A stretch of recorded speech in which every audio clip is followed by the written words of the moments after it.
can't count how many times I feel like breaking. Been through a lot of situations. I back to tears and lies late not to cry.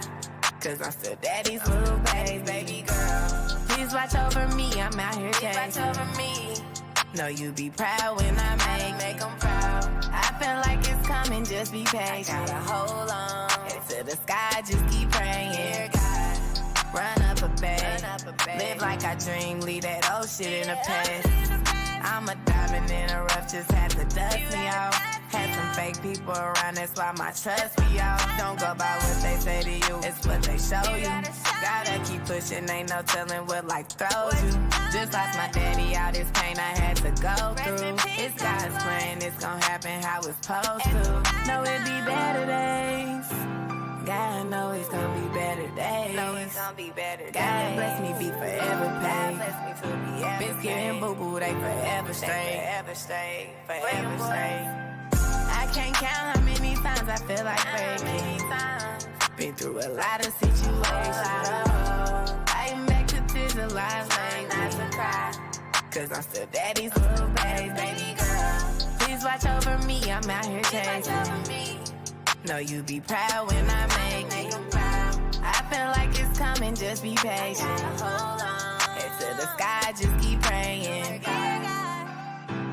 Daddy, I know you watching over me, and I'm holding it down. I'ma do what I'm supposed to do. And I'ma stay strong with my head up. Period.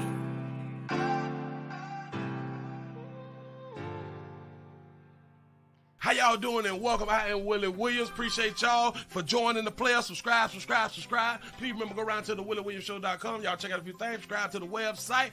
If you would like to support a player around here, you can get something for you and them little ugly ass babies by clicking the Get link on the website. If you'd like to see what we call the event video, please go around to the Patreon, the Willie Williams Show. The link is down there in the description. I need you liking, sharing, telling somebody about a player. We try to get the thumbs up over 500 in every show so we can do something to the algorithm. Listen, we got a PayPal link down in the description. We got $sign, top and bottom. Willie Williams Show, that is the cash app. And if you just so happen to hit that super chat, please don't go over $5 because the player don't know if he getting it or not. They say I get 30, they say that they get 70. God damn it, I think they getting a whole 100. Remember, the midday news show, if you can't watch it with your eyes and you can't use your peripherals and see a player, big word, I hear any goddamn screen. We do got a thing called a podcast on Anchor and Spotify, the Willie Williams Show. Please follow me on IG and Twitter at the WW Show. Appreciate y'all. Ooh, appreciate y'all. What's happening? How's everybody doing for this wonderful Tuesday? It's the second day of the week out here in these streets. What's happening? How y'all?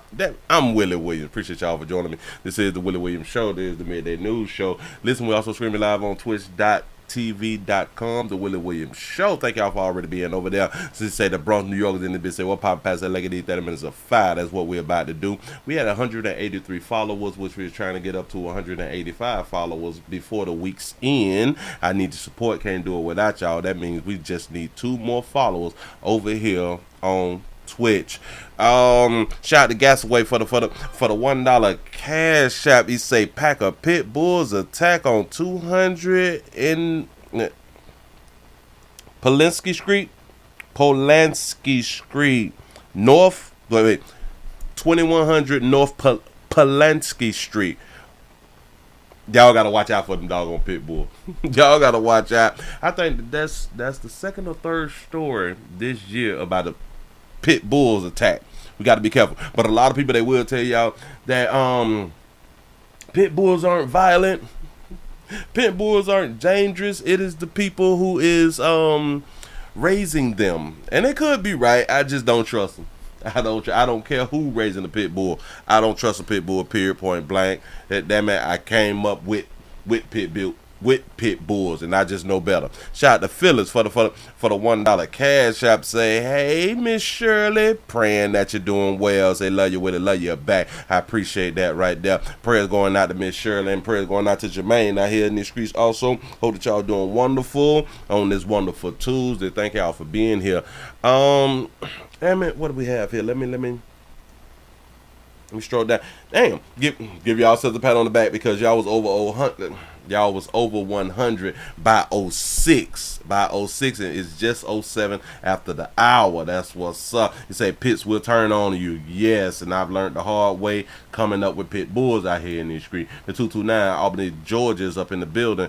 Salute Detroit is up in the house. City 510 Oakland, California checking on in for duty. Willie, what's happening? City 612 Minneapolis, Minnesota say we up in here. What's happening? Say tapping in on. Say the 870 is up in the building. Thank y'all for being here and not being afraid to be around here. Remember, man, y'all tell somebody about a player. They say, Willie, can you say you're not a grown-up until you had an affair? Think it through.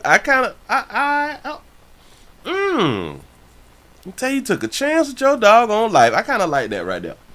I kind of like it. You might be right. I might have to, damn it. I like it. Listen, because a lot of people think that the cheating part and the affair part is the problem, and like I've been trying to tell people, it's really not. It's really not. I think that the biggest problem when you let your significant other know that it happened. The 334 the Monkey Town is up in the building. What it do? Then let's go, Willie. We showing up in the try to get into this right here. Hell, we got to start early because we got a few things to go over. We got a few things. Now, why is that big like that? We got a few things to go over. Let me slide that.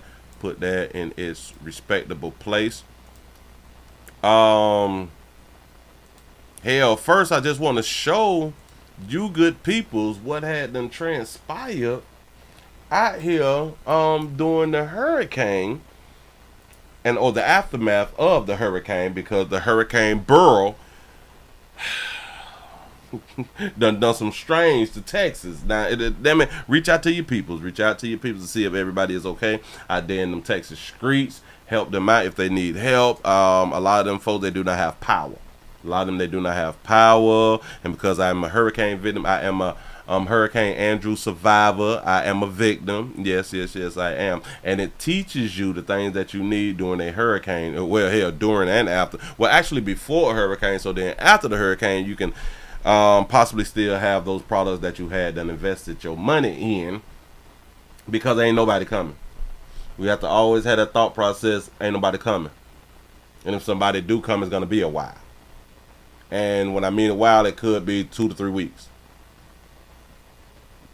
That's how you got to look at it. That's how you need to have in your brain. It can be a while. It could be a long while. So be careful. But anyway, before we jump into that right there, I got a Pleasant Candles. Please, y'all go around to pleasantcandles.com if y'all like to get you something that smell good. Different scents. We call it Willie poured because I poured it, nobody else poured it. Willie poured, handcrafted, so it's Willie crafted. I did everything. This is not a third party or nobody that no, it's first party. It's me. It's first party. Get your candles. We have 4 different scents. We have mountain mist. We have hot apple pie. We have beach linen, and we have cinnamon vanilla. Go around there to the website and check out a few things. Go ahead on to pick you up something if you like them. Pick you up a little something if you like these type of smells in your life. Go ahead on and shop on around there at pleasantcandles.com. Appreciate y'all. Now look here, y'all finna go ahead and get into this right here. What do we have? Let me stroll on down because it's sliding by real quick. Make sure I give you a shout out right there. Shout out to T. Lee for the $2 super chat. They say that hurricane got sinkholes openings in Little Rock. Oh wow. Oh, I ain't know about that right there. Boy, this thing dangerous. This thing dangerous. Let me go and put it up on the screen for you real quick. This is after the storm. They say over 2 million without power. This morning, the death toll rising after Beryl swept into Texas as a Category 1 hurricane.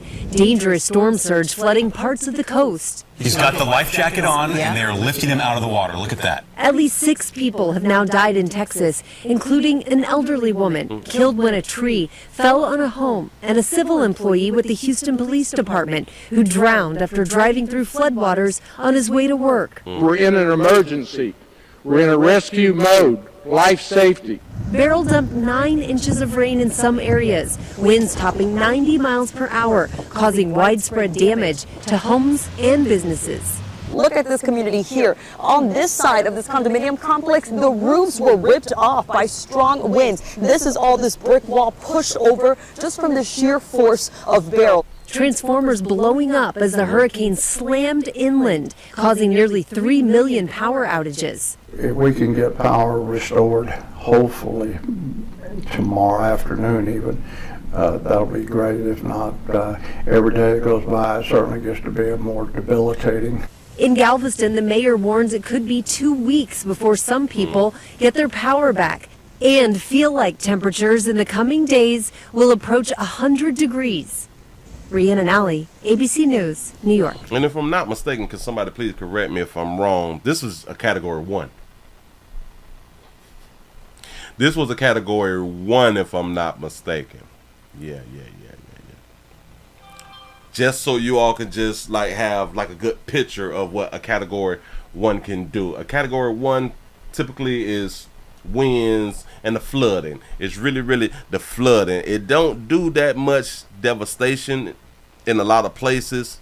It is kind of like in Florida, like we don't shut down for a Category 1 and even a Category 2. Like we really don't shut down. Well, a lot of people do because you never know what else comes because it can increase. But real survivors, we really ain't stunned it like that right there. We just don't want the flooding.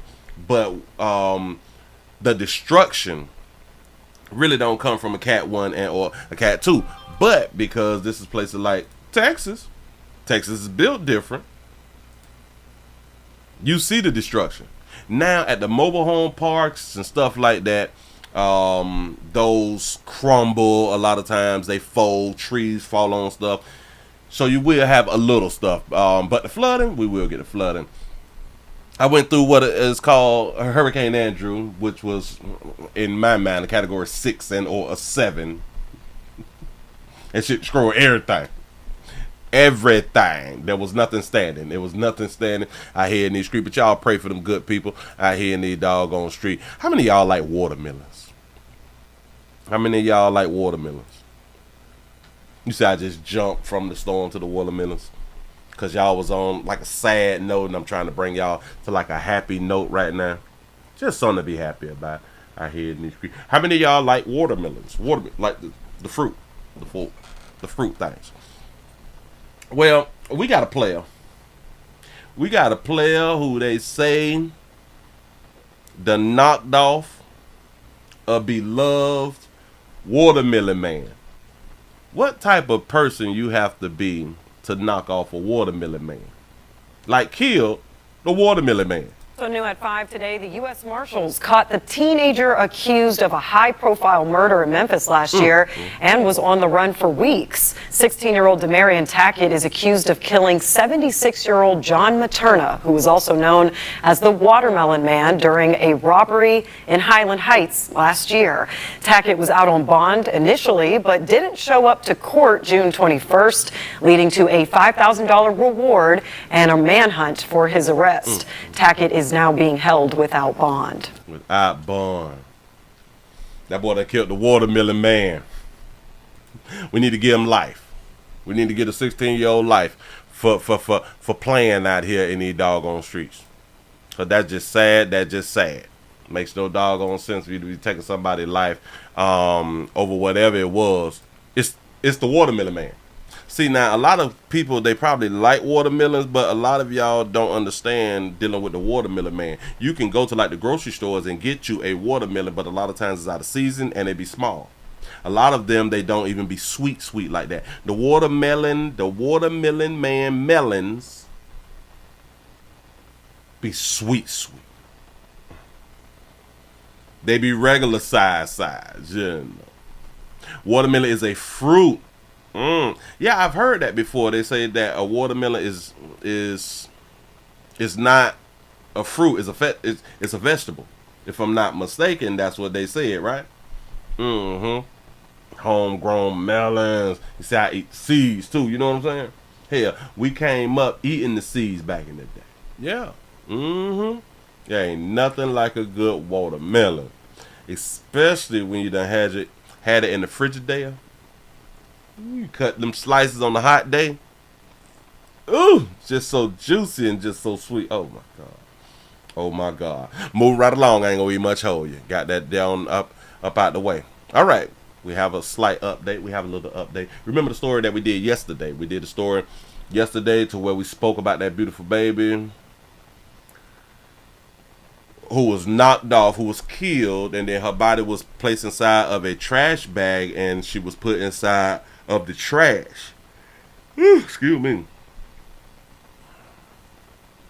She was dumped inside of a trash can, and they said that her body was transported by a fella who was in a wheelchair. So the assumption is that the fella in the wheelchair who had the trash bag, who dumped the body inside of the trash, was the one who had them knocked on off.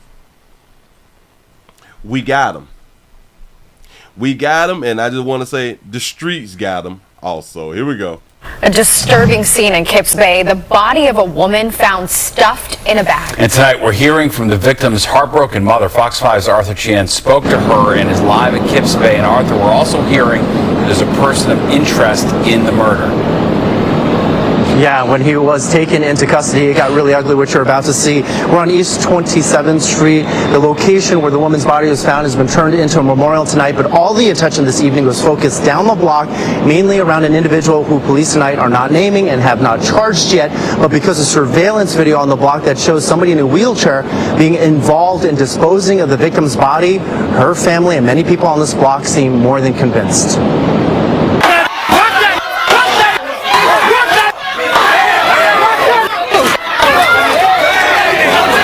Boiled over in Kips Bay when police took a man into custody around the corner from where the body of 31-year-old Yasmin Williams was found stuffed into garbage bags. Down the block, police sought out a man sources tell Fox 5 is a person of interest in the murder. In a wheelchair when he was brought down to the lobby, he was being transferred into a gurney while still in the lobby as a crowd outside started screaming and banging on the windows. Once the door opened, family members and friends of Yasmin Williams unleashed their fury as police officers and EMTs desperately tried to fend them off. Several people punched the man in the head, angrily jumping over him and leaping over anyone in the way to get at him. Some could be heard begging the crowd to kill the man, while others were tearing his shirt from behind. The man pleaded his innocence at the angry crowd as the EMTs and police tried to load him into the ambulance, all the while trying to push back at people surging to attack the man. As soon as the ambulance bolted, Yasmin's mother held her hand, overwhelmed. I think he's disgusting. He looks like scum. Yasmin's body was found Friday, stuffed. He's disgusting. He looked like scum. What's wrong with how a player look? He looked disgusting. Since at the angry crowd as the EMTs and police tried to load him into the ambulance, all the while trying to push back at people surging to attack the man. As soon as the ambulance bolted, Yasmin's mother held her hand, overwhelmed. I think he's disgusting. He looks like scum. Yasmin's body was found Friday, stuffed into garbage bags and left out on the street on East 27th Street just off 3rd Avenue. On Monday, the medical examiner's office determined the cause of death to be a gunshot wound to her head.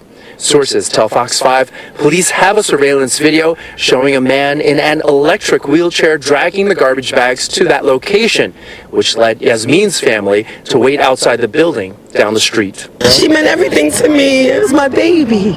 She was an angel. She was a light. And that light is going to always shine. She's going to live in me forever. What if he's not the killer? What if they done went through all that there to try to beat him on up, saying, kill him, kill him, kill him, take him on out. But he's not the killer. Again, police tonight are not identifying the man in that video, nor has he been charged yet, but the victim's family is convinced she knew her killer. One would imagine investigators are now looking into whether or not there were communications between the two in the days that led to her death, as well as whether there's anything from the past that might raise red flags. We're live in Kips Bay tonight. Arthur Chian. Say he looked guilty. He looked like he the one. Look like he is the problem right there. Now, you know what's crazy? It is real crazy that the police could not protect the citizen who is supposed to be innocent until proven guilty, right? They just punching on him and beating up. They're welling on him. Don't even know if he'd have killed him. Boiled over in Kips Bay. What if one of the ones who was hitting him was the actual killer? When police took a man into custody around the corner from where the body of 31-year-old Yasmin Williams was found stuffed into garbage bags. Down the block, police sought out a man sources tell Fox 5 is a person of interest in the murder. In a wheelchair when he was brought down to the lobby, he was being transferred into a gurney while still in the lobby as a crowd outside started screaming and banging on the windows. Once the door opened, family members and friends of Yasmin Williams unleashed their fury as police officers and EMTs desperately tried to fend them off. Several people punched the man in the head, angrily jumping over him and leaping over anyone in the way to get at him. Some could be heard begging the crowd to kill the man, while others were tearing his shirt from behind. The man pleaded his innocence at the angry crowd. Law enforcement could not protect the player. Could not protect him, and we don't even know if it's him. But if it is him, I guess he gonna get what he gonna get out here in these doggone streets. I have a question though. Why didn't they bring him down in his electric wheelchair? Because they said that a person in an electric wheelchair had the body. So why wouldn't they, or why didn't they transport him in his own wheelchair? He should have been able to use his own means of transportation. It ain't like he a runner. You know what I'm saying? I ain't mean that like to be like disrespectful, but it's not like he's a runner. That's not who he is as a person. It's really, really not. But anyway, if y'all just not coming on in here, we also streaming live on twitch.tv.com, The Willie Williams Show. Thank y'all in advance, and thank y'all for already being over there. Sharing, liking. You say his battery was low. You may be right. You may be right from all that going back and forth to the garbage can with a body on the body. Don't even worry about it. Yeah. Shout out to T. Lee for the $5 super chat. The man has a lawyer because they didn't have the open they didn't have to open the door. They let that man get beat and did nothing. You have a great point right there. So he should be suing the police department. Yeah, that's a real problem, because until they got the people on the outside under control, they should have never opened up that door. And if they saw how violent they was on the outside, and y'all saw how that big baby was hitting on the glass, players, stay in your weight class. That baby right there is too big for y'all to be around here in a relationship with. If you're a small dude, do not be with that baby if you're under 6'5". Don't do it. That baby looks strong. That baby was hitting that thing and the whole thing was shaking. I said, Jesus.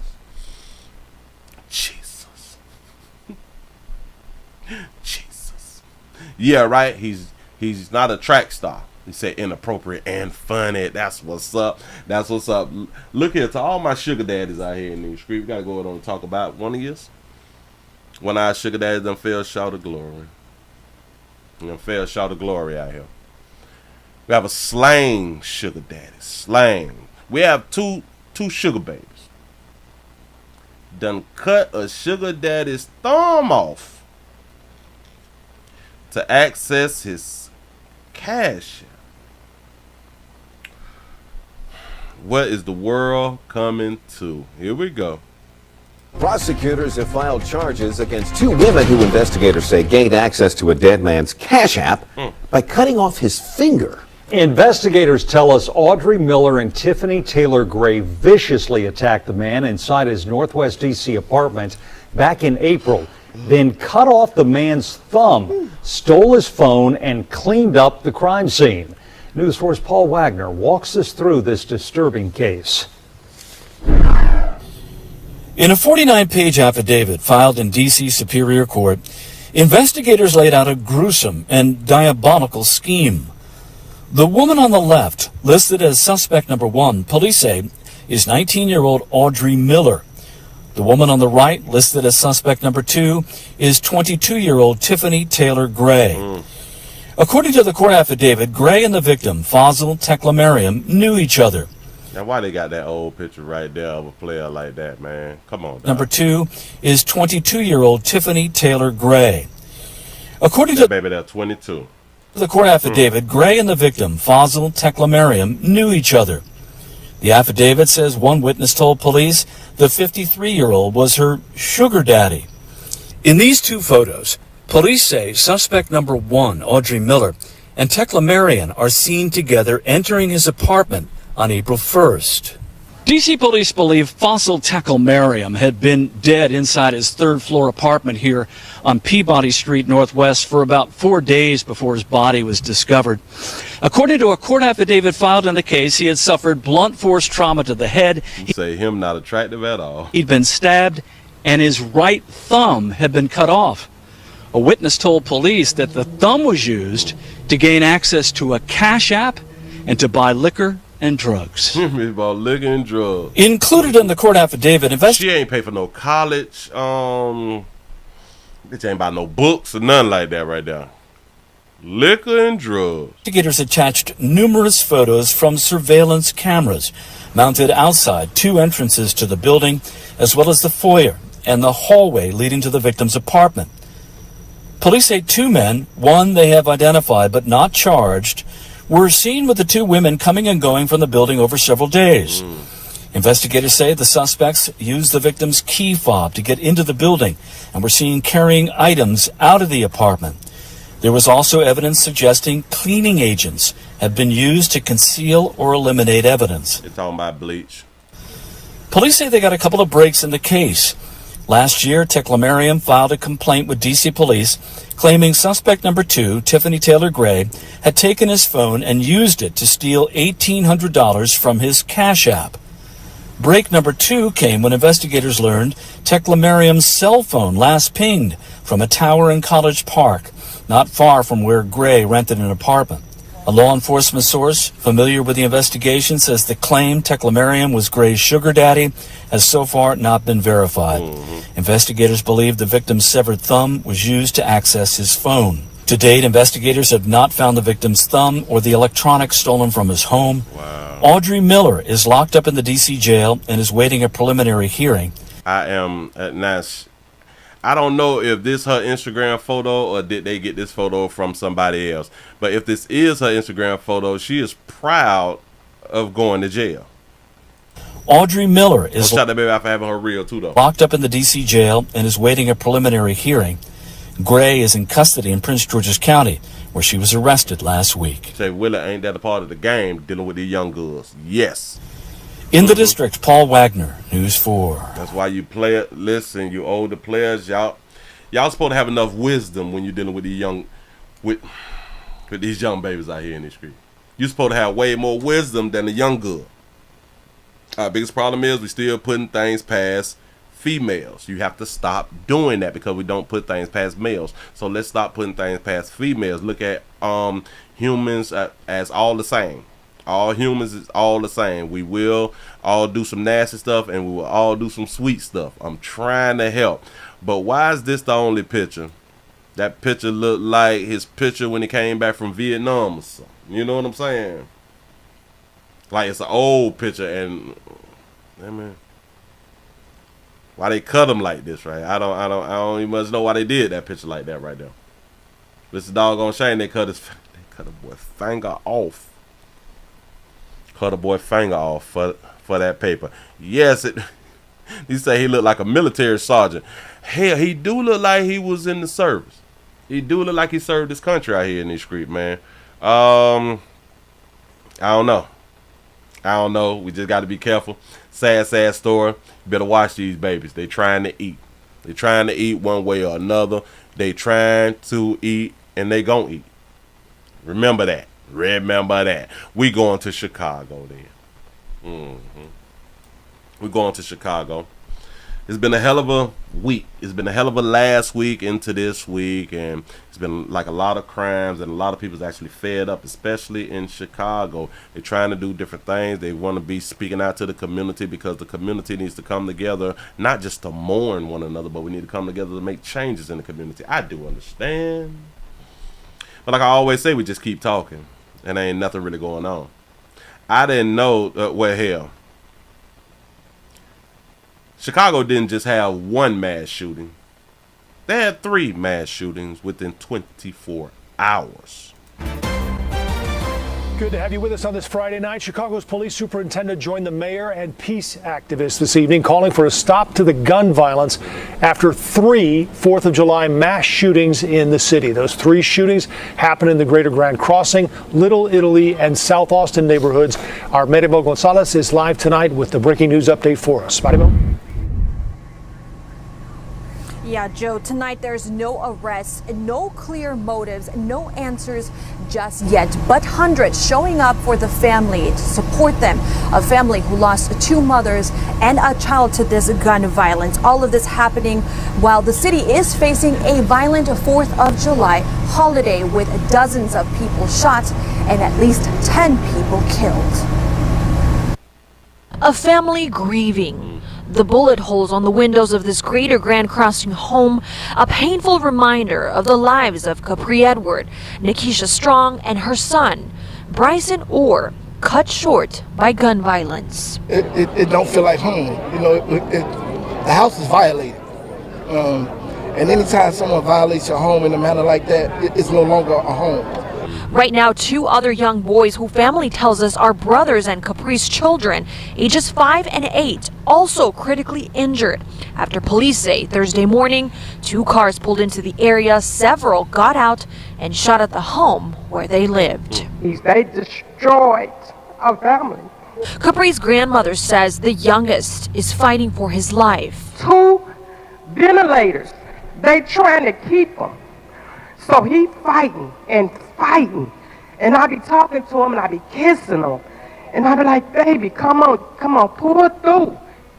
Capri, she died shielding her 1-year-old. She saved him, but our other 2 was fighting. So I just need for y'all to please pray for this family. They're gonna need it. A community doing just that, mourning and praying,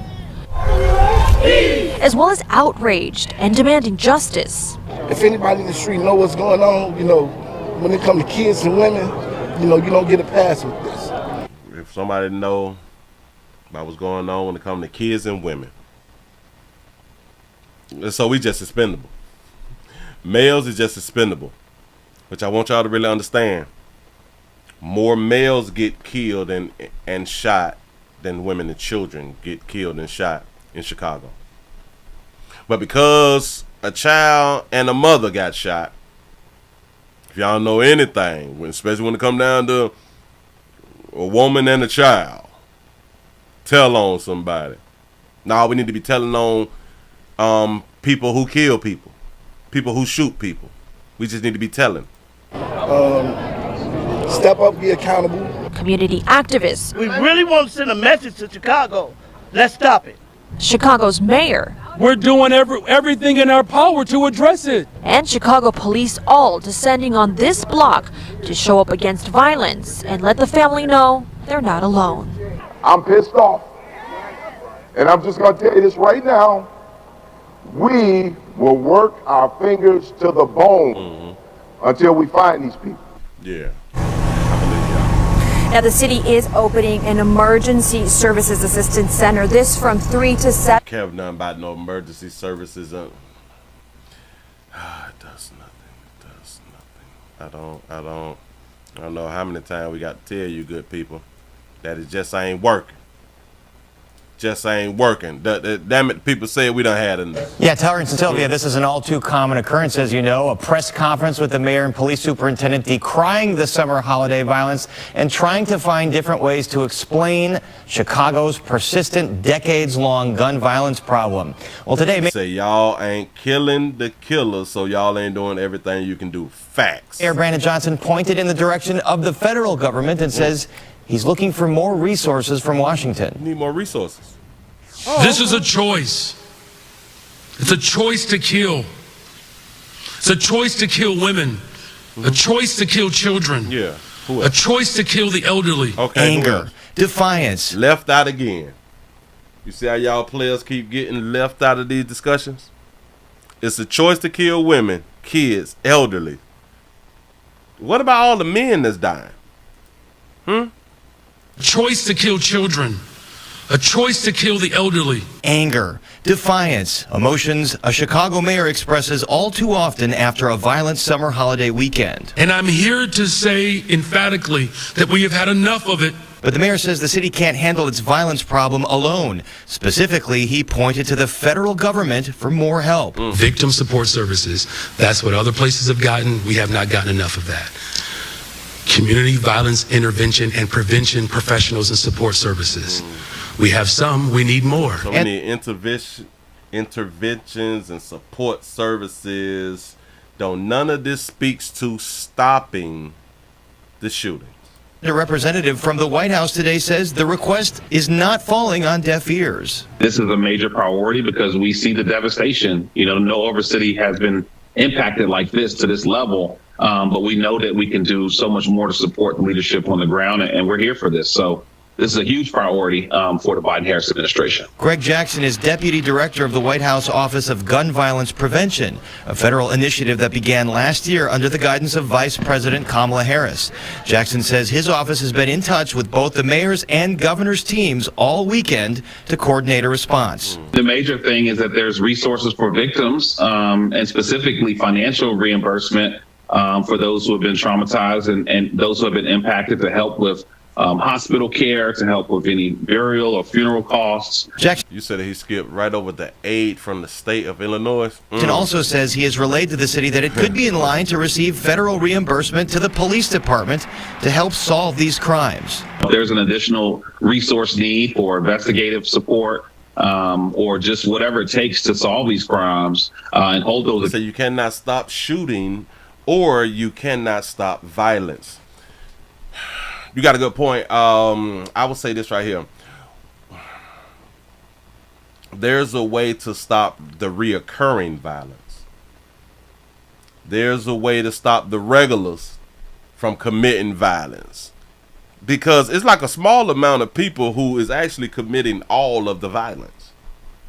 If we get rid of all of them, which there will still be some, but it'll be so small to where we can lower the amount of violence down. Yeah, no. But if we continue to let these fools still be out here in these doggone streets, it's going to stay the same. Accountable, the federal government's here to help support and supplement those dollars. And Jackson says his office will operate a victim emergency assistance center at Victim Emergency Assistance Center. All these centers, damn it, we still on the program thing. We need some programs. We need more. We need to hire more and more people to combat violence. All you have to do is change the law and enforce the law. That's it. Liz, city leaders. And I don't have a PhD. As well as community members surrounding that family at the National Guard, end of story. It'll cut that. Listen. It will cut the shootings more than half if you put the National Guards in there. Very home where their relatives were shot, vowing to find their killers. You can hear the pain in their voices. We really want to send a message to Chicago. Let's stop it. Spilling out. Let's stop it. What does stop it mean when we know that they're not going to stop shooting? You're not incentivizing them to stop shooting. A community rally at 71st Place and Woodlawn, where Thursday morning a barrage of gunfire tore through this Grand Crossing home. I would never in my life in a million years would think that I would see my mom laying down the way she was. And leaving 19-year-old Frank Mixon rushing from the basement to find his mother, Nikisha so that was his mama. Strong, his little brother, 7-year-old Bryson Orr, and his cousin, Capri Edwards, shot and killed in what police say was a targeted attack stemming from an earlier incident that's still under investigation. I didn't know when my last time was with them. I thought I had years. I don't have nobody to call when I need to spend time with my mother. I don't have anybody like that anymore. When he got upstairs, he says he found Edwards shielding her 1-year-old baby from the gunfire. Her 2 other young sons, he says, were also shot and remain critically hurt in the hospital. I don't know why somebody would come in the house and shoot. somebody with a kid in their hand. But in the wake of such a tragedy, there's a glimmer of hope with the city's Operation Wake Up rally aiming to do just that. So did he just tell us something right there, or am I just listening too hard? Did he say that who would come up in the house and shoot somebody with a kid in their arms? So you mean to tell me that they came up in the house? I thought that they slid up to the house and they targeted the house. He's telling us that somebody came inside the house? Play it again. And remained critically hurt in the hospital. I don't know why somebody would come in the house and shoot somebody with a kid in their hand. Why would somebody come in the house? So somebody came inside the house. But the news told us that the house was picked out and, you know, they went to shooting at the house. But in the wake of such a tragedy, there's a glimmer of hope with the city's Operation Wake Up rally aiming to do just that. The best thing you can do for this community is turn them people in. Awakening. That's a good point right there. The best thing that you can do for your community is turn the people in who's committing the crimes. Yep. A community to seek justice for a grieving family. And to stop the heartache and bloodshed. We will work our fingers to the bone. Facts. Yes, they need to put stop and frisk. Yes. Until we find these people. Yep. And police say they are searching for multiple gunmen. So far, no one is in custody. This is the city. Nobody is in custody because we see everything and we know nothing. We see everything that happens. Do not get it twisted. We know who the shooters is, but we don't know nothing. Hell, we see everything, but we don't know nothing. Yeah. That's how I'ma say it. We see everything and just don't know nothing. If y'all just not coming on in, hell, we also streaming live on twitch.tv.com, The Willie Williams Show. Shout out to James for the $17 cash out. Man, I appreciate that right there. Y'all, I need your support around here in these streets. Hell, we damn them at 400 people up in the house. Can we get over 400 people with the thumbs up? I need your support. I can't do it without you good people. You say, Willie, they should go to the state lawmakers and ask for tougher laws on illegal gun use. Yes, you should. Listen, when I tell y'all this stuff is so simple, it's so simple. When we find out who the shooters is, they never get out of jail. Not get 5, 10 years, 15 years, possibility of parole. No. You shoot somebody, you kill somebody, you never get out of jail. Why don't we just make it simple? Just make it simple and put on the streets and what is that thing called? Mass text everybody that's in the zip code. If you commit a crime, if you shoot somebody, if you kill somebody, you spend your last days in jail.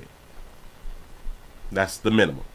That's the minimum. I don't care what type of lawyer you have. I don't care if it's your first offense. We don't care nothing about none of that right there. You shoot somebody illegally, you spend the rest of your last days behind bars. We ain't got no time to be playing with you fools no more. A lot of people, they will not pay attention to that law until they go to seeing their friends and their families getting forever in jail. See, it's going to take a while. It's going to take a while for it to set in. It's going to take a while for it to set in. But once it's set in, it's that you not it. No, I don't care how much money you got. It don't matter. You did a crime illegally with a firearm. You're not getting out of jail. I don't know why they make this stuff so difficult. But then again, this is what your politicians actually want. They need these shooters out there in the streets, because if the shooters is not out there killing, funeral homes don't make a lot of money. The hospitals, the jails, you know what I'm saying? The courts don't make a lot of money, you know. The police start losing jobs and stuff, you know. Stuff like that right there. But anyway, moving right along. Road rage. Let's deal with the road rage situation. It's something about these beautiful babies, and this is one thing that I like that you good people be doing when y'all is out in these doggone streets. Y'all be recording, and uploading. I appreciate that right there. There's nothing like cameras. This has to be the best invention since cheese. I have no idea, but the one problem I have with you good people recording, and uploading, a lot of y'all be dropping the ball, and a lot of y'all need to at least do the weekend in jail. When you drop the ball, like what I'm about to show you, you need to at least do a weekend in jail. We appreciate you recording, and uploading, but because you did not do the best job, you need to sit down for a weekend to understand how bad you failed. We have a woman who was attacked in a road rage incident in Seattle. Here we go. Both girls dragged me out of my truck and started beating me. They were just punching on her and holding her down on the asphalt. A broad daylight beating for a pointless reason. It happened Saturday afternoon in West Seattle. I spoke to the victim over the phone. She doesn't want to use her name because she's terrified. She was in town from Yakima to visit her father, who's dealing with a brain injury after having 3 tumors removed.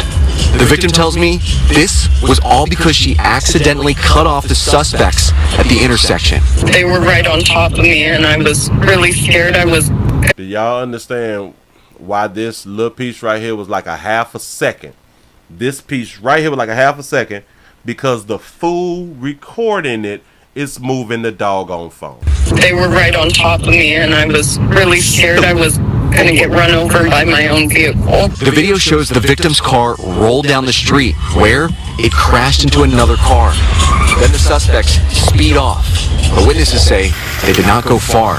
Someone on scene sent me this video of the Range Rover parked by Alki. You can see it is missing the front license plate and still has a piece of paper in the windshield, like the car in the assault video. It's disheartening that Seattle police didn't show up in a timely manner. We could have got those girls. They were a mile away on the beach partying. You responded faster than they did, and that was on Saturday. It's now Monday. I'm shocked. Wendy Carrington is one of the Good Samaritans who tried to stop the assault. These look like the folks? Oh yeah, they had the parking ticket on the front of their Land Rover. I have You say, wait, they attacked a lot of you, they're going to jail. Y'all ain't going to jail. pictures of both suspects. That Carrington confirmed. Pictures that the 22-year-old victim got a big old booty on her though. Like everything big on that baby. that the 22-year-old victim herself Look at them hams. Look at them big ass thighs on the 22-year-old victim herself took after the And y'all be having the nerve to wear them little short ass little shorts. Why do y'all do that to yourself, knowing that it's players like me who gonna point it out when they see it? Pictures and be like, that shit is not attractive. It's not. No, some people may like it, but nah. that the 22-year-old victim herself took after the assault. But Seattle police will not say if these are the suspects or not. They tell me they're still investigating, so we can't show them. The victim tells me Seattle police's response is making the entire incident that much more difficult to deal with. Nobody's contacting me. Nobody's reaching out. Nobody is wanting to find these girls except for me. And it's sad that this is the state of our city. That I have to worry, you have to worry, we all have to worry that we can be victimized and then, the criminals are emboldened. They can just run around knowing there's no accountability for their actions. That 22-year-old victim tells me she was in the hospital for hours, then had to drive all the way back to Yakima in her damaged truck by herself. She says it was traumatic after this incident. Seattle police say they are investigating and are asking anyone with information to contact them. But I spoke to Carrington, that Good Samaritan from the story today, who told me she waited on hold when she tried to get in touch with investigators and then was hung up on. Reporting here in Seattle. It happens to the best of us out here. Well, baby, listen. When you getting jumped on like this in the goddamn street, baby, you got to learn a little something. You got to learn how to bite. We got to learn how to bite a little something. Hold on. They jumped on you so damn fast, they whooped your ass and jumped right back in the vehicle and kept it moving. They were right on top of me, and right on top of you. See, now, it seems like here, you holding on to her thigh. You holding on to like the back of her leg right there. Right there, you supposed to bit the inner thigh. Ooh, if you would have bit the inner thigh, baby, shit would have changed. Right on top of me. Right here. If you would have bit her inner thigh right there, it would have changed because if you would have bit and put a lock on her, like locked on her ass, I promise you, her whole body would have fell down, and she would have been punching you and stuff like that right there. But just keep your lips locked, because they were gonna keep punching you. See, damn it, they still punching you here, but at least you'd have had a lock on that baby thigh meat. And then when y'all finally got separated, you could have probably bit a big chunk out of her thigh, and she would have had to go to the hospital, and they would have been easier to be found. And I was really scared I was going to get run over by my own vehicle. The video showed this fool record the victim's car. I promise you. I promise you. I promise you. Y'all continue to watch y'all back out here in these doggone street, man. People stupid. People stupid. People gonna do what they want to do. People gonna do what they want to do. Bam. Let me just, what is this right here? Oh, I saw a little buddy right here. Oh, listen. We staying here on YT. I gotta cut the show short again. I gotta cut it again. I'm seeing some stuff that now I gotta go ahead on and tend to, y'all. You got to be cut short again, and not my fault. It's not my fault, but because it's happening on my watch, it is my fault. So I'm gonna have to cut the show short. We're not going to humble. We're not gonna do that right there. We're gonna stay right here. But please remember, I have y'all in my heart. I am thinking of you good people, even when I'm not on live. When I cannot go the whole doggone thing, I feel some type of way. But always watch a player on the Willie Williams Show 3 channel. Please go to the 3 channel and watch the standalone videos. I appreciate y'all who is already doing that right there, because even though I can't do the whole live thing, I'm still putting up those extra videos so y'all would be able to look at something and be entertained by something else a little bit later on in the day. Now that we done got that fly stuff out the way, all sensitive and stuff like that right there, let me go ahead on and refresh. We have a man who is accused of swiping $20,000 in sneakers. $20,000 in sneakers. And give yourself the pat on the back because y'all done hit over 300. I appreciate that right there. Y'all hit over 300. A man accused of trying to swipe $20,000 in sneakers from a homestead storage facility. We got him climbing up in the roof. Right now at 4:30, a thief now busted and behind bars. A man caught on camera breaking into a storage unit, facing a judge today, and we know about $20,000 worth of sneakers were allegedly taken from that unit. Global 10's Cody Weddle joining. Hold on. Do y'all understand that it's 2 people that's outside recording? It's the one who's giving us the big picture, but then it's somebody like right up in here who is also recording. At 4:30, a thief now busted and behind bars. A man caught on camera breaking into a storage unit, facing a judge today, and we know about $20,000 worth of sneakers were allegedly taken from that unit. I'm so sorry. I'm so sorry you couldn't even see what I can see at the bottom. Let me push this up on you so y'all can see. Into a storage unit, facing a judge today, and we know about $20,000 worth of sneakers were allegedly taken from that unit. Global 10's Cody Weddle joining us live from Homestead near where it all happened. He has more on the charges the man is now facing. Cody. And he was after some pretty pricey clothing and sneakers that some people had stored in this storage unit. And we have found out he gained access to the facility because he was a tenant himself. He then figured out a way to access other people's units. The not-so-stealthy thief caught legs dangling at a Homestead storage facility appearing in bond court. Burglary to an unoccupied structure and grand theft resisting without violence, and that's from July 4th. Facing several felony charges after the owners of one unit here say they staked him out waiting for his return. The way he left my unit, he was actually coming back for the second round. They say Travaris Stroud Madison had broken into their unit in late June and made it off with tens of thousands of dollars worth of clothes and sneakers. Then he came back on Thursday. He actually was getting into it through the ceiling, using one of the Darley or cart, and on top of that using a previous stem as a stale to look over and unscrew the screw from the top. But the storage unit owner came face to face with him and called police. That's when they say he started his desperate escape attempt, using the storage units as a maze to attempt to avoid police, but eventually ending up in front of those very see-through windows, legs dangling, knowing he had been caught. Homestead police later arresting him in the parking lot. He did a lot of damage, especially to my cousin here. He stole a lot of property that was very valuable to him and his family. So I hope that he pays for what he did. Damn. So the judge ordering Stroud Madison to not come back to this facility. If he does need to come back to pick up his own belongings, he must be accompanied by a police officer.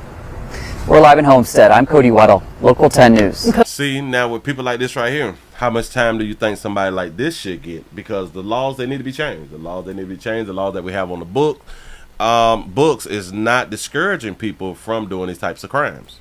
So we need to increase penalty. And I think it needs to be increased to, let's give them 5 years. Let's give them 5 years for climbing up in the roofs and stuff and stealing people's stuff. Yeah. Let's just start out with 5 years. And if you have priors, let's just take it on up to 10 years. Why not? Why is we okay with being weak on crime or soft on crime? Why? Why do we people condone this type of behavior? What is this about? I really don't understand. And is that like a Democrat thing? Is it just okay if you is a Democrat that you soft on crime or something like that? When did Democrats become soft on crime though? You say he gonna get probation. Oh, I can believe that right now. This is nothing. Burglary carries 5 to 10. Yeah, I guess in certain states. I don't know. And then it also depends on the type of burglary. I don't know. I really don't know. Anyway, moving right along. I ain't gonna even much hold you. We have a family who is speaking out. We got a family who is speaking out because it's just so much. It's just so much that be going on out here in these streets. We have a family who speaks out after a teen was killed in the Philly mass shooting on July the 4th. All these mass shootings. That's what's up. New details in a mass shooting on the 4th of July in Southwest Philadelphia during what police are calling a pop-up party. 8 people were injured in that shooting, and a 19-year-old man was killed. Tonight, we're hearing from that man's family, and R. Kelly Rule live at police headquarters. R. Kelly Rule. Hold on, say it again. His family and R. Kelly Rule live at police headquarters. Back it up. Tonight, we're hearing from that man's family, and R. Kelly Rule live at police headquarters. Kelly. Oh, our Kelly Rule. Oh, so her last name is Rule. Okay, so our own Kelly Rule. Got it. Well, Jason, the family of 19-year-old Maurice Kwan tell me he was just happy and excited about life, just days away from graduating high school, which he was so excited about. Tonight, law enforcement sources are telling me that they believe they have the car in custody that was used in the shooting. They are still processing it. The motive still unclear at this point. He was so full of joy. The family of 19-year-old Maurice Kwan says this video before prom back in May is him in a nutshell. Happy, loved to dance. Maurice was the life of the party. Maurice was everybody's friend. His family says that's exactly what he was doing on the 4th of July at a pop-up party he helped organize near 60th Street and King Sessing Avenue. Several of his cousins say they were with him at the time when they decided to start to head home. They say when a car came by and opened fire on Salford Street. Charlene Sills said moments earlier she drove by and told them to be careful. I hear the shots. I hear 2, I hear a pause, and I hear more. Once I heard that last shot, I take off running. I got down, I proceeded to scream in his ear for him to get up, please get up. There was no response, but he wound up getting him out my arms to help him. And I just went into shock. Philadelphia police say 8 others were injured in the shooting, ranging from 14 to 24 years old. The motive still under investigation today, but law enforcement sources tell Fox 29 the vehicle possibly used in the shooting, a Toyota Highlander, was recovered in Lansdowne on Friday. They are now processing it for evidence. Maurice was involved in several city anti-violence groups, including NOMO Foundation, where the executive director says they were teaching him how to be a safe and successful promoter. He was just days away from graduating from Bartram High School, his family says. 2 years ago, he lost his mother and 3 other family members in a car crash. All he came home to talk about was receiving his diploma. And he said, oh, I'm making my mom proud. I'm making my mom proud. She's happy. I know she is. And he was just so excited to get that diploma. This broke me. Bad. Bad. And it wasn't cool to kill him that way or to shoot him down like an animal. He didn't deserve that. Whether it was meant for him or not, please, I'm begging, put the guns down. Police say they are looking into whether or not this was connected to a deadly shooting back in June, connected to a pop-up party in Fairmount Park. Again, the investigation is still very much ongoing. A GoFundMe was set up by Maurice's teacher to help his family pay for funeral costs, and we will have a link to that on fox29.com. Okay, so we got to GoFundMe. Didn't know anything about it. Sought out by the teacher. The mother and other siblings passed away. So this GoFundMe, it makes more sense. This GoFundMe will make more sense just due to the fact of he don't have a mother anymore. Let's see if we can find a GoFundMe. I got the GoFundMe. I found it, bam, fairly quick. Got that, push that, slide that, push that there, right there. Funding for Maurice final farewell and legacy. They asked for 15,000. They got 35. They got 35 so far. Say hello, everyone. My name is Heather Fernandez. I am a teacher of Bartram High School. I am writing this GoFundMe on behalf of Maurice White Quan's family. On Thursday, July the 4th, our dear Maurice Mar White Quan tragically and senselessly lost his life to gun violence in a mass shooting where a gunman opened fire into a crowd of people celebrating the 4th of July holiday. Maurice, a 19-year-old student attending Bartram High School, was set to graduate high school at the end of July. Whoa, wait. Thought school ended in May, at the end of May and at the beginning of June across the country. Is this like a summer school thing? Maurice was excited and looking forward to his future. Maurice enjoyed performing, dancing, and entertaining others. He was against gun violence and wanted a safe place for young people to listen to music, dance, and enjoy each other's company without fear. Maurice was excited about pursuing a career in party entertainment. He had goals, but most importantly, Mar wanted to bring the joy of music to everyone. We ain't finna do it. Oh, hell no, we ain't doing all that right now. But if y'all would like to support the family, GoFundMe.com, funding Maurice's final farewell and legacy. Sad story that a young player has been removed by one of y'all's children out here in these doggone streets. Moving right along, I ain't gonna even much hold you. One of y'all is the parents. That boy done lost his doggone life. For real. This is what's going on. Hold on, saw something else. I ain't done. Wait. I ain't done. And since y'all still around here, let me refresh. To see what we got. See. He say Umar sent the shooter. He say he told y'all don't celebrate this shit. You right by that. Umar did tell us do not be out here celebrating the white man's holiday, the 4th of July, the day of independence, the day that you got free. Well, it's not the day that you got free. I guess that was Juneteenth. But whose independence is we celebrating? Shout out to the good Dr. Umar here in these streets, man. You say, you know she's a teacher writing all that, right? That baby just a writing. You say, Willie, you need to see the The 9NE I sent yesterday, the 3 maintenance men arrested for stealing their tenants' belongings before he could move out. Oh man, I gotta look that right there up.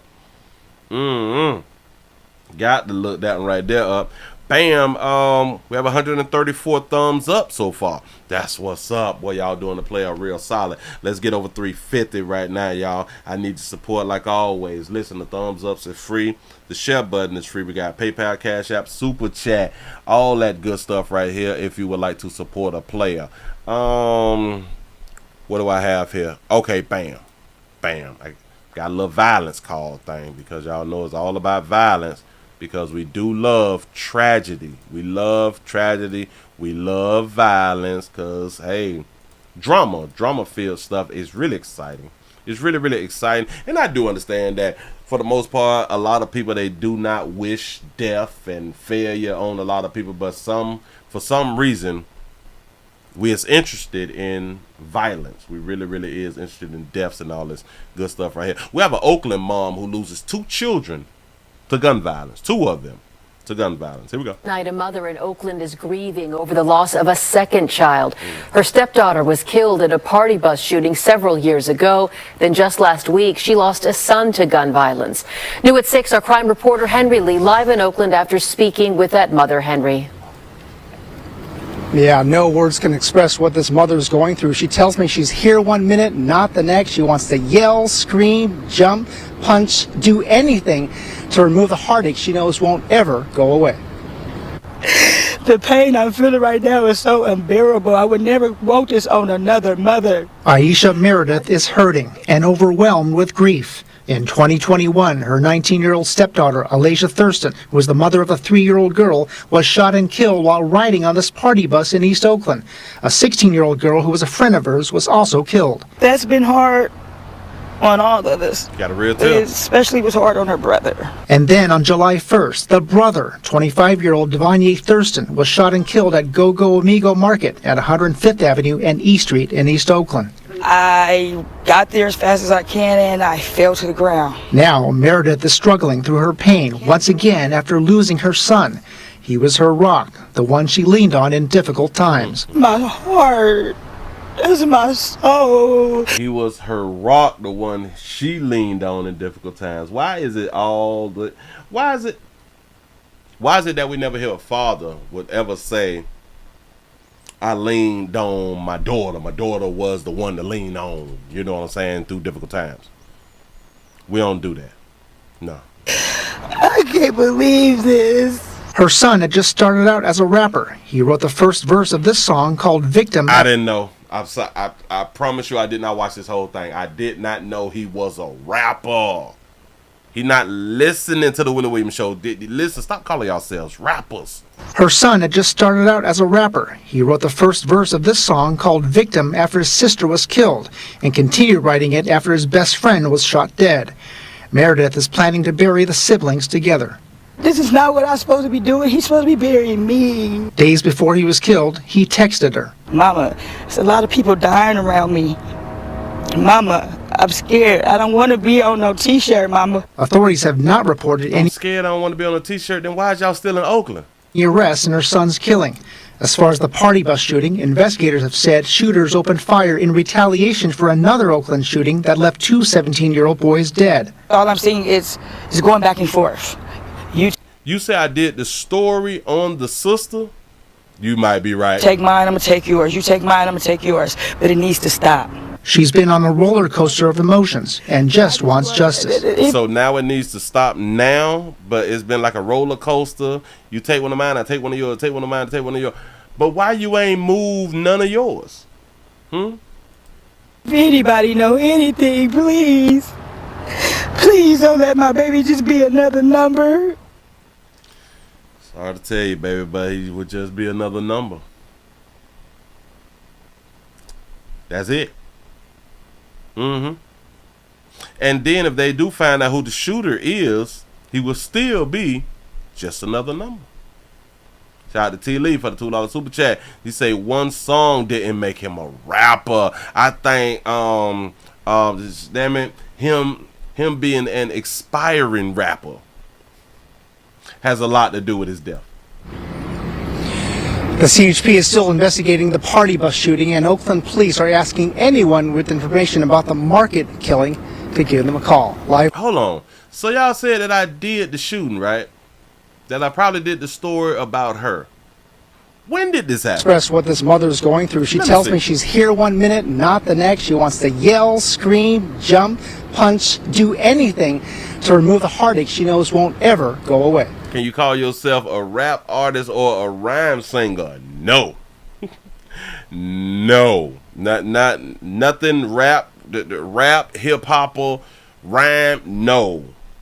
Damn it, do country Christian or something like that right there, man. We got to become jazz singers or something. Do some hard rock or something. I don't know. The pain I'm feeling right now is so unbearable. I would never want this on another mother. Aisha Meredith is hurting and overwhelmed with grief. In 2021, her 19-year-old stepdaughter, Alicia 2021. Okay. Thurston, who was the mother of a 3-year-old girl, was shot and killed while riding on this party bus in East Oakland. She was the mother of the 3-year-old girl. I probably did do this story right here. But see, what's throwing me off is they said that, well, they saying that she's saying that she's going to have to bury them together. And that's what kind of threw me off. Bury them together. I thought that she had died like a long, long time ago. So let me stroll it up in like here.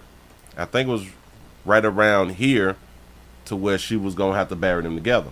Oh, I can't believe this. Her son had just started out as a rapper. He wrote the first verse of this song called Victim after his sister was killed and continued writing it after his best friend was shot dead.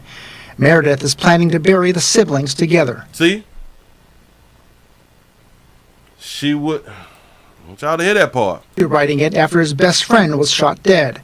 Meredith is planning to bury the siblings together. Planning to bury the siblings together. Oh, so they just mean, okay, she buried her and she's gonna bury him right next to her, something like that. Shout out to Big Girl for the big girl for the $2 super chat. He say definitely a manufactured tear. Pastor say don't believe her. Listen, you right about that because that was the only tear that was true. She was able to muster up one good tear. This is not what I'm supposed to be doing. He's supposed to be burying me. And why do we believe that, like, as parents? I do understand as far as the older people supposed to die before the younger people. But how do we even come up with that thought process of the older people supposed to die before the younger people when all of our lives we saw younger people dying the same as older people dying? So why should it be like it's supposed to think? You're supposed to be burying me when younger and older people die every day. I don't know. I don't know. Before he was killed, he texted her. Mama, there's a lot of people dying around me. He texted her, there's a lot of people dying around me. Gotta ask yourself, if there's a lot of people dying around you, then maybe you need to get from around the people who dying. Get from around people who is dying. If in your neighborhood people around you is dying, I would think that you need to move out of the neighborhood. Nah, we need to stay where we at. Cause you grew up right here. This your hood, this your block. You need to stay on your hood and your block and don't own shit. Got it. Mama, I'm scared. I don't want to be on no t-shirt, Mama. I'm scared. I don't want to be on the t-shirt. When you was typically scared and he's saying that people is dying around him. So let's say in this circle, he's in this circle and there's other people that's in this circle. All of the people in the circle with him is dying around him, but they're in this circle.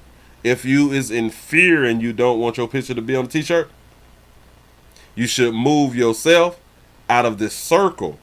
You don't want to be in like this circle no more because the people around you is dying. You don't want your picture on the t-shirt. So let's move out of it. Wait, I'll do it this way. Then move out of the circle around here somewhere. And maybe you have a better opportunity and a better chance of not having your picture on the t-shirt. Yeah. But if he texting her and telling the mama that this is what he thinking, this is how he feel, the mother did not tell him you need to leave. The mother did not say, well, you know what, baby? We finna go ahead on the move.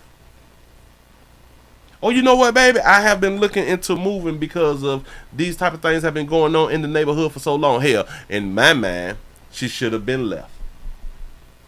Because it's been going on in the community. You say, Willie, you see Boosie kicked the old girl out the club for telling him his breath smell like shit. I ain't see that. People dying around me. Mama, I'm scared. I don't want to be on no t-shirt, Mama. Authorities have not reported any arrests in her son's killing. As far as the party bus shooting, investigators have said shooters opened fire in retaliation for another Oakland shooting that left two 17-year-old boys dead. All I'm seeing is going back and forth. You take mine, I'm going to take yours. All you seeing is going back and forth. Guess what she doing? Still living there. He said t-shirt boom, business booming out here. You take mine, I'm going to take yours. But it needs to stop. She's been on a roller coaster of emotions and just wants justice. If anybody know anything, please. If y'all know anything, man, y'all help out this beautiful baby. Y'all help out this good mama out here in these streets. And shout out to all the mamas who seem to not be dying out here. Y'all children sure enough be dying without y'all. Moving right along, ain't gonna eat much hold you. It's a shame. It's a shame. Y'all won't move y'all children out of these neighborhoods. I do understand the cost of living and prices is going up and all that stuff, but you should be able to sacrifice the cost of living in these places, right? Just due to the fact because you love your child unconditionally, right? Since you love your child unconditionally, you should be willing to pay more. You should be willing to pay more to have your children in a safer community. Am I right or wrong, y'all? Huh? These prices is outrageous. I am in agreement with y'all good people. But you love your children, right? Huh?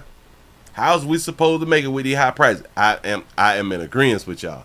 But you love your kids though, right? You would never have your children in harm's way, right? That's what y'all that's how y'all be out here talking, right? That's what y'all good people be out here saying. Cause this is what I be listening to when y'all be talking. Nah, maybe. But we have a problem with paying $100 more than what we paying now to live in a better community. $100 more. I can't afford to move around there, and you may be right. But one thing about you, damn near, you almost can't afford to live where you live and keep putting your children's life on the line. Do y'all understand when we create children and we produce children and we raise children in these upscale communities, we is putting our children's life on the line at a higher rate. This is what we choosing to do as a people. But we will have children and then cry how bad the community is with violence. We'll cry about it, but we will not remove ourselves and our children from that community. Real smart. We real smart adults. We real smart parents out here in these streets. Sure enough is. Move right along, ain't gonna eat much hold you. I told y'all I talk about it around here in these doggone streets. We have a Florence mass shooting. We have a gunman with a criminal history out here in these streets. I ain't afraid to touch on it. I promise you that right there. Look, I like a Hugh brother. Chase, his name is Chase. It looked like he cut it. Damn it, just according to the name, it looked like it sounds like he come from a good family. A good family with some paper out here in these streets, don't it? But him a mass shooter. Also this evening, we are learning much more about that gunman. Chase Garvey had a series of run-ins with police, including charges of raping a 13-year-old girl. Yeah, but shut the front door. I ain't know about the grape charge. Go ahead. Some who knew him say they're stunned by the violent outbursts. WLWT News 5's Brian Hamrick has long been looking into Garvey's background today. And Brian, what can you tell us? Yeah, well, actually, police spotted Garvey's vehicle leaving the shooting scene. They chased him, got down to here. This is right where 42 turns on to Hicks Pike. And still skid marks in the grass over here where Garvey left the road, shot himself. They're not sure which one came first. Yeah, right. Chase the shooter and the grapist. I can't believe it. Garvey was 21 years old. He has a disturbing criminal past, but nothing that would indicate he would unleash such an explosion of violence. He was charged with the rape of a 13-year-old girl in 2021 when he was 18. Court documents indicate he served 230 days. More recently, in April of 2022, he pleaded guilty to charges of unlawful transaction with a minor. Now, he's sentenced to 5 years, which would have put him in jail until 2027, but he was released on parole. Then, in June of last year, he was caught doing donuts in a parking lot. Inside the car with him was another 13-year-old. It's not clear how long his parole was revoked, but he was out again. We talked to people who knew Garvey. They claim this violence was completely out of character for him. Violence was out of character when he already has been charged with rape of a 13-year-old girl. I'm not going to back it up yet. Go ahead. Friendly, well-mannered. He was well-mannered. Got it. All kinds of manners. I mean, he wasn't rude. He was just... This is completely out of the picture for him. He did it. There ain't no doubt he had to snap and lose his mind, but you know what causes that, who knows.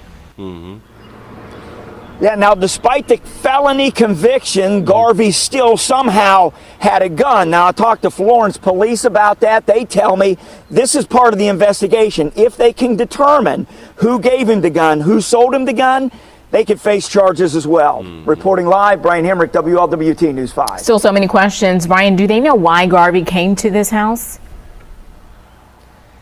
Yeah, now the father of the woman, one of the folks who were shot and injured, he's the husband of, ex-husband of the woman who was shot and killed, Bruce Parrott. He tells us that Garvey was there to see an ex-girlfriend, that there was some sort of a dispute, and he came there with the gun because of that. He also tells us that Parrott had an event the night before. Garvey showed up to that as well. Police were called, but there was no trouble from Garvey, so he wasn't arrested. Ashley? All right, Brian. So about that monkey. He caused a problem about that monkey, a mass shooting about that monkey. Oh, so that's regular shit right there. Shout out to C-Note for the 499 super chat. He say, Willie, I blame the lighter hue sister. Say, give it up, and these lighter hue brothers will come down. It's a doggone shame. We got to go back to his sentencing stage. Hold on. Old girl in 2021 when he was with the rape of a 13-year-old girl in 2021 when he was 18. So he was 18, 13-year-old girl. I wouldn't really have an issue with it if it wasn't grape, which we still don't know whether it was grape or not. Maybe she was caught and then she said that it was grape, but we never know. We never know. But he only got what, 280 days or something? 21 when he was 18. Court documents indicate he served 230 days. 230 days. That's not even a year. Chase pleaded guilty to the charge of unlawful transaction with a minor in a second degree, a felony. B and he hereby sentenced to the term of 5 years. All right. So this right here was like the second charge. All right, back it up. When he was 18, court documents indicate he served 230 days. More recently, in April of 2022, he pleaded guilty to charges of unlawful transaction with a minor. Unlawful transaction with a minor got him 5 years. Oh my God, what is the system doing? The grape got him 200 and damn it, I keep forgetting the doggone numbers. Hold on. 230 days. 230 days. 230. The grape got him 230. All right. More recently, in April of 2022, he pleaded guilty to charges of unlawful transaction with a minor. Now he's sentenced to 5 years, which unlawful transaction got him 5 years. So the grape is 230, and he go free. Not even a year, because a year is 365 or 364, depending on the year. Got 5 years for unlawful transaction. What is a unlawful transaction with a minor? In my mind, an unlawful transaction would mean that he bought monkey from a minor. Can y'all tell me what y'all think it is? He said 230 days grape transaction with a minor equals exchange of goods, right? So he bought some monkey from a minor. Was the minor selling an RV stolen? Bam, say blame it on the vaccines. He said Dog Hugh would have got 10 to 30. Well, 10 to 20. Got to be more careful. Sex is a transaction. Yes. Well, yeah. Unlawful yeah. So it don't have to be a sale. Because sex is a transaction. You absolutely correct. Got to be more careful. So instead of them just saying, but watch this. So he's not charged with graping a minor in this one. So whoever the minor was, they consented, but was unable to consent. So that means that they did not fall under the Romeo-Juliet law. So that means that that person had to be 13 also. Damn, I'm good. Willie, you is excellent. When you really think about it, right? 13 seems to be his number. I don't know if he lived like around the same middle school or something like that right there. But 13 is the number. See, because he got a grape charge of a 13. And then an unlawful transaction of a minor. But remember, he's 18. So they should have some type of Romeo-Juliet law. Romeo-Juliet law, for those of you who do not know, it's a 4-year span of, like, if you're 13, you can consent to having sex with somebody that's 4 years. Oh, but if it's 13, yeah. You can consent in a 4-year type thing. If you're 14 to 18, 15 to 19, stuff like that right there. And I'm guessing like 13 to, if you're 13, 14, 15, 16, 17, so 13 to 17. So it's probably like a 14-year-old. No, it had to be like a 13-year-old, but the 13-year-old consented, although legally the 13-year-old could not consent, so it won't fall under grape. But if anything, it should have fell under statutory grape, right? Should be confusing when they do not be charging people properly. Unlawful transaction with a minor. Now he's sentenced to 5 years, which would have put him in jail until 2027, but he was released on parole. That boy got parole. That boy done grape one less than a year. Unlawful transaction, released on parole. Now he done slid up to an ex house, bought that monkey. That boy's aggressive by some monkey, huh? Not Chase. Then in June, Chase chasing that monkey of last year, he was caught doing donuts in a parking lot inside the car with him. Inside the car with him, another 13-year-old girl. That boy love him 13. It's something about that number 13. 13 is one of the devil's numbers. That's why there's no 13th floor in the buildings. There's another 13-year-old. It's not clear how long his parole was revoked, but he was out again. We talked to people who knew Garvey. I wonder if the house who he went to had a 13-year-old. I wonder was the ex-girlfriend the 13-year-old?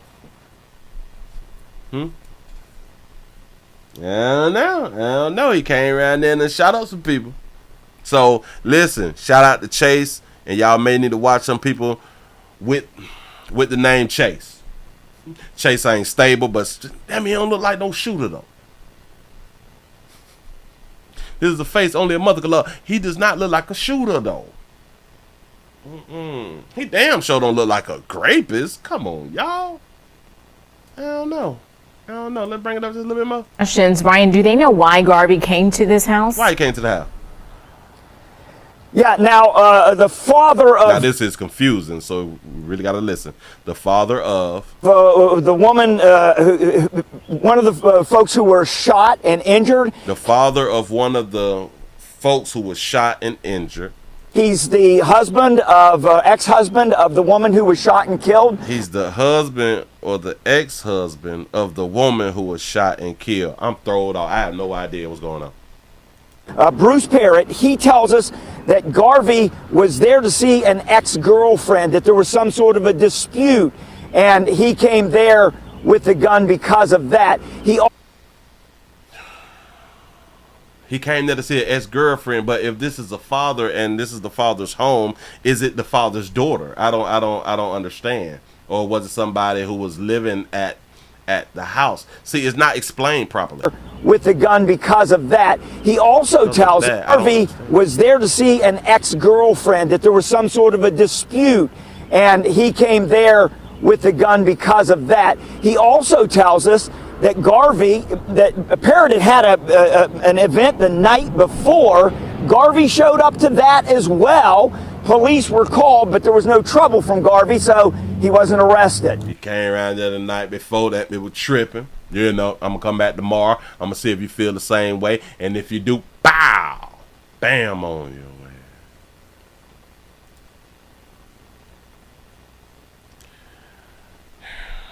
They might as well just let Garvey back out. Man, if y'all don't let Chase back out and he got them in y'all streets, let him back out there in that neighborhood. The neighborhood that he been in. Yeah. That neighborhood. Shout out to Jay for the $2 super chat. He say, if it was darker hue, it wouldn't be a mass pewing. Pew, pew, pew. Move right along. That's doggone shame. Oh, Chase. Good old Chase. Damn shame. One more, y'all, and I got to bounce. I'm looking at the time. I got to go. I really got to go. Thank y'all for being around here. Dog, we have 377 thumbs up. I really do appreciate you good people. We also streaming live on twitch.tv.com, The Willie Williams Show. Thank y'all for your support, man. I really been needing the support. We got thumbs up. We got the share button. And we got PayPal, Cash App, and Super Chat. I need you. Cannot do it without you good people around here in these streets. Then we got a Florida, man. My state, stand your ground state, spit your go home state. Please don't run up. I promise you. We're in fear for our life state. We got a Florida man who was accused of dropping a child from a second-story balcony. In Daytona Beach, a 4-year-old is in a hospital after police say a man dangled the boy over a balcony and then dropped him head first. Is he dead, though? Choose Pamela Combe talked with a woman who saw it all unfold. What should have been a relaxing Saturday at the Sandals Inn Resort in Daytona Beach ended in a horrifying scene. He was just like swinging him, playing with him, and then he let him go and he had him by one foot, and then the kid slipped right out of his hand and fell directly on his head on the concrete, no grass. Dasani Bentley says she watched as a 4-year-old boy being dangled from a balcony fell. Police say the suspect, 31-year-old Brandon Gilmore, had just met the boy's mother a few hours before. Oh, so he just met the boy. Oh, so he was just playing with the child. Go ahead. Gilmore allegedly told the mom he was going to go outside to play with the 4-year-old and, quote, scare him a little bit. That's when he took him outside and allegedly held him from both legs and dangled him over the second-floor balcony. Bentley says the child took a pretty bad hit. His face started turning bright purple. He obviously was getting no oxygen. It was just not a good situation. That's when Bentley says Gilmore and the child's mom ran downstairs. They were just all down, like all around him, trying to make sure he was okay. People were screaming from the pool, like to not touch him. Witnesses say the mom picked the child off the floor and took him back to the room. Police eventually arrived and arrested Gilmore. The 4-year-old was taken to the hospital as a trauma with possibly severe internal injuries. Absolutely devastating. I don't even know how I'd react if that was my own. Reporting in Daytona Beach, Pamela Combe. I'm finna go outside and play with your child. I'm finna go outside with the 4-year-old and play with your child to try to scare the child just a little bit. Why would you pick this child to scare just a little bit? That means that he one of them little badass cheering the way you can try to tell the child something and the child don't want to listen. He just recently met the mama, so he's trying to smash the mama. That's why the mother is allowing him to go outside by himself anyway, to go on down to the pool at 4 years old. Really smart, really good parenting. With him, and then he let him go and he had him by one foot, and then the kid slipped right out of his hand and fell directly on his head. I wonder if he actually slipped or did he release. Did he slip or did he, just release his hand just a little bit?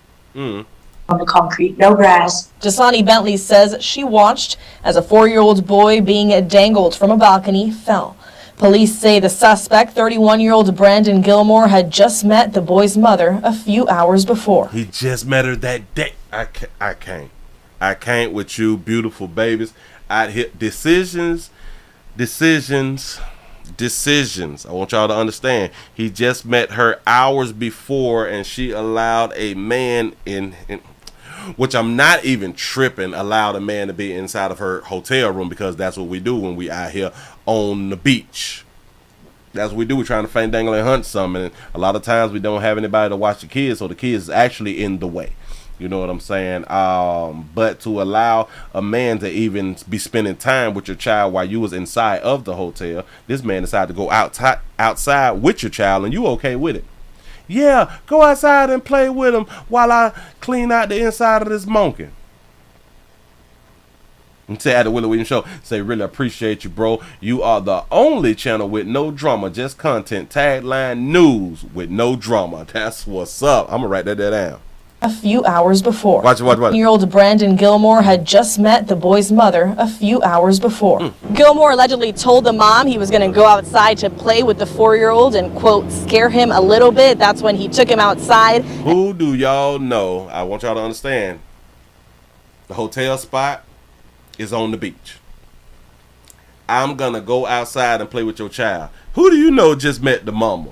Especially when we're trying to hunch. Hell, there's probably a way for him to hunch, but it just sounds different.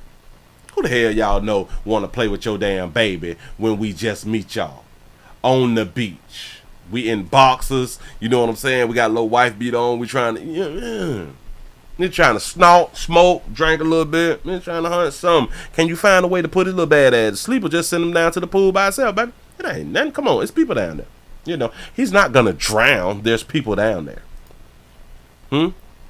Yeah. I'm going to take him on outside and play scam just a little bit. And allegedly held him from both legs and dangled. So this is the mother got her child dropped on his head from a second-story building. That's what should have been the title.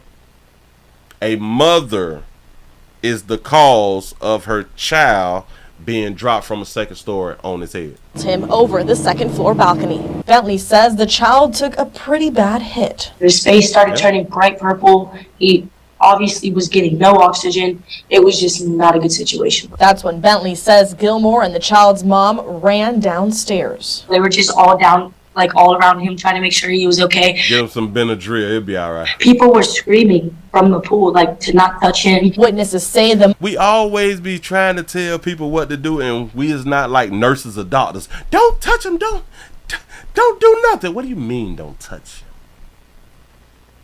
Do y'all understand that if there was a nurse there, a doctor there, a paramedic there, or somebody who just knows what to do, they would touch them? But we often tell people when these type of things happen, don't touch him, don't touch him. Why? Are we not supposed to at least check like the vitals or something to see where it hurts? I do understand about moving somebody. We is really not supposed to move somebody, especially from being dropped on their head because of a neck injury, a neck injury. So I do understand not moving, but we love to tell people, don't touch him. We play too much. We is not in the medical field, but we act like we is in the medical field. He did drop a head on the concrete. Shit probably broke all up on the inside. Jesus. But ladies, this is what happens when you find hold on, let me. This is what happens when you feel like him cute. When you feel like he handsome. This is what I've been looking for. This is why I'm on vacay. You chose that good-looking man right there to play with your baby. Yeah, good-looking man to drop your goddamn baby on the neck piece. Yeah. Promise you the mother will not be charged.